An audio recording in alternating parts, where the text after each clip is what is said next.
ফরিদপুরের সালথায় ভোট দেওয়া বিষয় নিয়ে মসজিদের ভেতরে তর্কের জেরে দুই পক্ষের সমর্থকের মধ্যে সংঘর্ষের ঘটনা ঘটেছে। এ ঘটনায় 12 জন আহত হয়েছে। এছাড়া বাড়িঘর ভাঙচুর হয়েছে বলে অভিযোগ পাওয়া গেছে। শুক্রবার 13 ফেব্রুয়ারি দুপুর 2টার দিকে সালথা উপজেলার রামকান্তপুর ইউনিয়নের রামকান্তপুর গ্রামে এই ঘটনা ঘটে। হামলায় মোহাম্মদ ওয়াদুদ, টিটুল তালুকদার, মুসা কাজী, রয়েল কাজী, সোহরাব তালুকদার, শরীফুল ইসলাম, ফরিদ তালুকদার সহ অন্তত 12 জন আহত হয়েছে। আহতদের মধ্যে কয়েকজনকে ফরিদপুর মেডিকেল কলেজ হাসপাতালে ভর্তি করা হয়েছে। বাকিদের প্রাথমিক চিকিৎসা দেয়া হয়।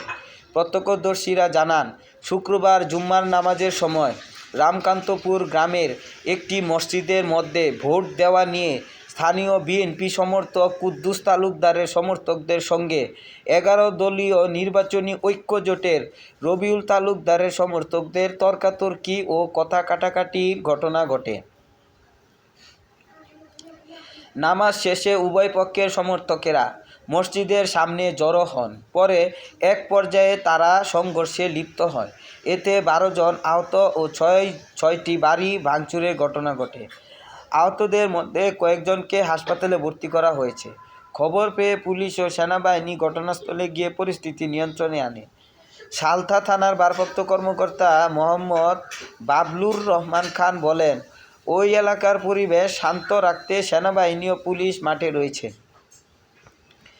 ওখানে পরিস্থিতি এখন শান্ত। এ ব্যাপারে আজ শুক্রবার রাত 8টা পর্যন্ত বিবাদমান কোনো পক্ষ থানায় কোনো অভিযোগ দেয়নি।